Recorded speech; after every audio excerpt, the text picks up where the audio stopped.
This video was made possible by Skillshare.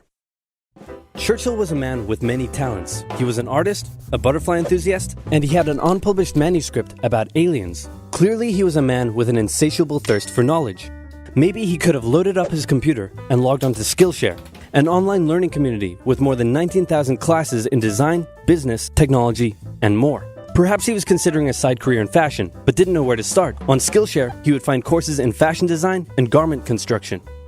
Or if he wanted to learn app design, improve his photography, or just how to make a really good quesadilla, he would have found courses for all of these and more on Skillshare. Skillshare gives you access to high-quality classes taught by genuine experts working in their field.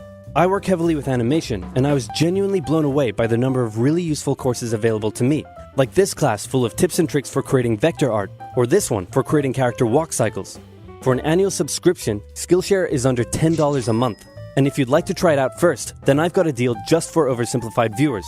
The first 1,000 people to use this link, which can be found in the description, will get their first 2 months of Skillshare for just 99 cents. Be sure to try it out using the link in the description and learn something new today. Now, without further ado. It's 1902. A young man by the name of Benito Mussolini moves from Italy to Switzerland to avoid military service.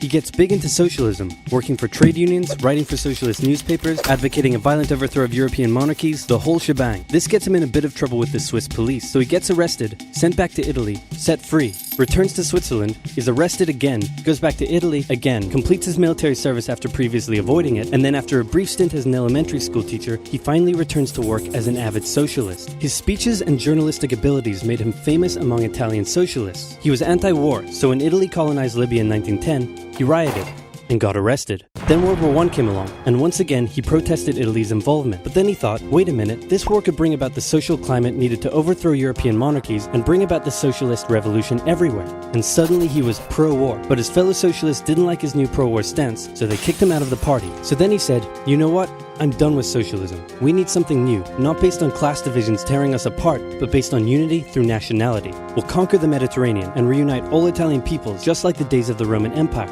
I'll call it fascismo, and it will guide the Italian nation to greatness. That's all well and good, Mr. Mussolini, but what kind of haircut am I giving you?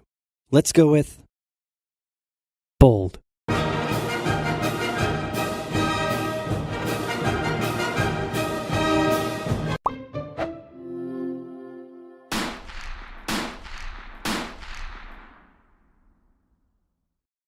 Italy had been on the winner's side in World War I, and they hoped they were going to get a lot out of it, but in the end, they only got a little, and they felt cheated. On top of that, a bad economy and weak governments meant that the Italian people were a little unhappy. So when Mussolini came along and said that he could fix everything, his fascist movement gained a lot of support. In 1922, he went to the king and said, make me prime minister, or I'll make me prime minister. And the king said, you and what army? This army. Fair enough. Then he went about establishing a dictatorship with himself at its center. Europe had its first fascist dictator. Next up, Germany. Germany had been on the loser's side, and they got absolutely wrecked by the Treaty of Versailles. They lost territory, had to demilitarize the Rhineland, had to reduce their army to just 100,000 men, couldn't have an air force, had to pay the Allies a huge amount of money that it didn't have, and a new rule was established that every Englishman withheld the right to walk into the center of Berlin, pick out any German they wanted, and spank the hell out of them. I made that last one up, but it helps you understand how all of this felt to Germans. On top of that, a bad economy and weak governments meant that when a small angry man with a silly mustache came along and said that he could fix everything, the German people loved it. Hitler had been a soldier during World War I, and he was crazy patriotic, and nobody was madder than him about Germany's humiliation. He helped start a new political party, and in 1923 attempted a march on Munich with his boys. And then he got arrested. But his popularity grew, and in 1933, the president made him chancellor. He believed he was Germany's great destined savior, and he went full megalomaniac, establishing a dictatorship with himself at its center. Europe had fascist dictator number 2. Hitler and Mussolini had a lot of the same ideas, but more importantly, they had the same enemies, and they started to get along. Anyone else want to be friends? Franco? No? You good? I do. Who's that? It's Japan, and they've taken over northern China. Let's rewind a bit. Japan had isolated itself from the rest of the world for over 200 years until the Americans showed up and said, you're going to trade with us and you're going to like it. Then the Western powers imposed a bunch of unequal treaties, meaning Japan's economy was bust. They also had no natural resources, so they decided to go get some. They went to war with China to gain a sphere of influence over Korea, and they took a bunch of China's stuff. But then the West said, hey, cut that out. And since Japan couldn't take on the West, they said, okay, I guess we'll just go home. Wait a minute, what are you doing? Taking advantage of a weakened China and setting up spheres of influence. But I was the one who weakened them. We know. And you guys didn't let me have anything. We know. That seems unfair. We don't think so. Okay, see ya. So Japan thought, screw this, and went to war with Russia, and stunned everyone by actually winning. Then they fully annexed Korea, but they didn't stop there. In World War I, they took Germany's colonies and islands in Asia, and then in an incident that was maybe staged by the Japanese army, a bomb blew up a Japanese train in Manchuria, giving them an excuse to launch an invasion and take over. So here's the situation. Nazi Germany, Fascist Italy, and Japan all believe they're racially superior, all feel hostility towards the Allies, and all want to militarize and take over more stuff. And so they did. Let's start with Germany. Hitler hated the Treaty of Versailles, and now he was ready to begin undoing it. In complete violation of the treaty, the first Luftwaffe squadrons were set up, conscription was introduced, and he pimped up his army. The Allies did nothing. Then Hitler sent his army back into the demilitarized Rhineland, giving orders to immediately retreat if the Allies showed up. The Allies did nothing. With his military re-strengthened, he could now move on to step 2. He wanted to rapidly increase the Aryan population, and to do so, he needed Lebensraum, or in other words, he would have to take over the world. But for now, a good portion of Europe would do, and he began eyeing up his neighbors. The Allies finally started to get worried, so they implemented a fairly useless diplomatic strategy called appeasement, and it went a little something like this. Hitler would say, I want that thing, and the Allies would say, you can't have that thing. Okay, you can have that thing, but no more. I want that thing. And repeat. In 1938, Hitler's army marched into Austria and just took it, with no resistance. Boom, this is Germany now. Next, he demanded to be given the Sudetenland, an area of Czechoslovakia with many ethnic Germans. The Allies held a meeting with Hitler in Munich and said, look, we're going to give you what... Hang on, this meeting is about my territory. Shouldn't I come to the meeting too? Anyway, we're going to give you what you want. Really? Yeah. Just like that? Yep. What's the catch? Just sign this piece of paper promising you won't invade the rest of Czechoslovakia. Okay. Then Chamberlain returned home victorious, waving his signed piece of paper in the air, declaring crisis to be averted and the continuation of world peace, and we built a statue of Chamberlain in his honor, and every day on the 30th of September we celebrate Chamberlain Day. Hitler's invading the rest of Czechoslovakia. What? He's invading the rest of Czechoslovakia. Oh. You lied to me. What do you expect? I'm Hitler. Not to be outdone, Mussolini also wanted to get in on the action. He thought to himself, isn't there a not yet colonized nation somewhere which is so underdeveloped that the people would be defending themselves against our tanks with literal bows and arrows and wooden spears? Oh, there is? Fantastic. And so he took it. Italy also wanted to control the entrance to the Adriatic Sea, so they occupied Albania.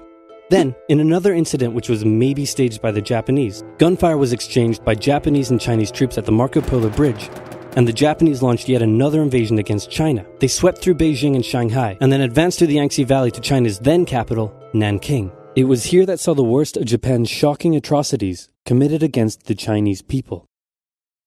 Back in Europe, Germany and Italy made their relationship status official by signing the Pact of Steel. Then, Hitler turned his eyes towards Poland and the hated Polish corridor, splitting Germany in two. At this point, the Allies really had to put their foot down, and they warned him that an invasion of Poland would mean war. Hitler had planned to continue his advance eastward, but he didn't want to end up fighting a war on two fronts. So for now, he made an alliance with Stalin, saying, how about we both invade Poland and split it between the two of us, and I definitely won't not refrain from not betraying you sometime in the future. Sounds good. This new alliance stunned the West. On the 1st of September 1939, German troops entered Poland, and Britain and France declared war on Germany. The Poles fought hard, but they were no match for the two giants crashing down on them from either side. Then came a period known as the Phony War, where everyone just sort of sat around not doing much. The French had launched a small invasion into the Saarland, but they maintained mostly defensive positions, and after a while decided to just turn around and call it a day. Speaking of France, the French were still super proud of their victory in World War I, and they hadn't really moved on from it. They still used horses, they dispatched messages by motorbike instead of using radio, orders from the commander-in-chief were usually pretty vague, and the troops were rarely inspected. They built a line of defenses along their German border, but didn't bother extending it all the way to the Channel, and they wouldn't launch artillery strikes against Germany out of fear of being retaliated against. In a war, they didn't want to attack the enemy. And at first the UK wasn't much better. Chamberlain still naively hoped that the war could be ended diplomatically. Instead of bombing raids, the RAF dropped propaganda leaflets over German cities, which one air marshal said likely did nothing but provide the continent with toilet paper for the duration of the war. They also only sent 200,000 men to France, while the French had mobilized millions. Both Britain and France wanted to avoid a repeat of the First World War, and so they wanted to keep the war as far from home as possible. So they turned their eyes north, towards Norway. neutral Sweden was exporting iron ore to Germany through neutral Norway, so the Allies asked them if they could please stop exporting iron ore to Germany, but this request was refused. Then, the Soviet Union attacked Finland, so the Allies said, how about we land troops in Norway and move them across Sweden to go help out your good pal Finland, and along the way maybe take control of all your airfields. But Norway and Sweden still said no. So the UK mined the waters around Norway to force any transport ships into international waters, and they also attacked a German tanker they found in the area. Hitler realized what the Allies were up to, and he quickly moved to secure his supply of iron ore. He launched an invasion through Denmark into Norway. The Allies rushed to land troops at key ports along the coast, but Germany had taken control of Norway's airfields, and their air superiority decided the fight. The Allies had to retreat. After this slightly embarrassing failure, Chamberlain resigned and was replaced with Winston Churchill, who had a slightly different approach to dealing with the Germans. Hitler's overall strategy was similar to Germany's First World War strategy. Attack France, defeat France, knocking out the UK in the process, then turn on the Soviet Union and win the war. During the phony war, the Allies had given Hitler time to prepare his forces. Now, he was ready to attack. The Allies had wanted to place troops in Belgium, but Belgium had refused, and in a move that surprised pretty much no one, Hitler launched an invasion to get around France's defenses. The Allies charged into Belgium at full speed to meet the German invasion head-on, and it looked like a repeat of the First World War was coming. But this time, Hitler had a trick up his sleeve. Blitzkrieg. As the Germans advanced, they sent thousands of refugees westward, slowing down the Allies. Then, to the south, the French had left the Ardennes, an area full of hills and forests, pretty underdefended because they thought it was naturally impenetrable. Well, the Germans were about to penetrate it with everything they had. They smashed 50 Wehrmacht divisions through and encircled the Allied armies at lightning speed. The best of the Allied forces were now trapped. The Germans squeezed in from all sides, taking out France's best armies and nearly wiping out the British too, but they managed to make a desperate last-minute escape at Dunkirk, with British civilian ships even making the perilous journey to bring their young men home. With most of the French forces depleted, the Germans breezed through, taking Paris, and France fell. What the Germans couldn't do in World War I, Hitler had done just like that. Hitler hoped that with the fall of France, the UK would also lose hope and sue for peace. But quite annoyingly, it didn't, and he needed to secure the Western Front, so he tried to force them into submission with mind games. The UK were now all alone, and Hitler wanted to emphasize that. First of all, just before France fell, Italy finally declared war on the Allies, making the UK's situation even worse. Next, instead of just occupying all of France, Hitler occupied the coastal areas for defense, but allowed France to continue its existence as a German puppet state. This way, it looked like the UK's old ally had decided to switch sides. Hitler also hoped that the UK wouldn't attack any of her old allies' navy bases or colonies in Africa, giving Hitler an extra line of defense to the south. But the UK made sure to respond to this by sailing down to France's navy base in Algeria and wrecking a bunch of ships. So have at it. Hitler then began laying down plans for an invasion of Great Britain. Before German troops could land on British soil, he would first need air and naval superiority across the Channel. Waves of German bombers came, while the completely outnumbered RAF worked bravely around the clock in an attempt to quell the German attacks. At first, the Luftwaffe targeted British ports and coastal facilities. Then it attacked RAF bases, crippling the RAF's ability to defend the nation. And it looked like Hitler's Great British invasion was coming. But then, Churchill ordered a small, pretty insignificant bombing raid over Berlin. It didn't do much damage, but Hitler was furious, and he immediately ordered the Luftwaffe to refocus its attacks on civilian targets in London. Children were sent off to the countryside away from their parents to avoid danger, and frequent trips to air raid shelters became a daily occurrence. But British morale held firm. Smiling, knitting, lounging casually, these people have balls of steel. This refocusing on London also gave the RAF breathing space to reorganize, so Hitler kind of shot himself in the foot there. Just the foot for now. Finally, the Luftwaffe sent one massive all-out attack on London, and the RAF successfully repelled it, destroying many of the German aircraft and placing air superiority firmly in British hands. Hitler's invasion had to be postponed, but the bombing of British cities continued for some time.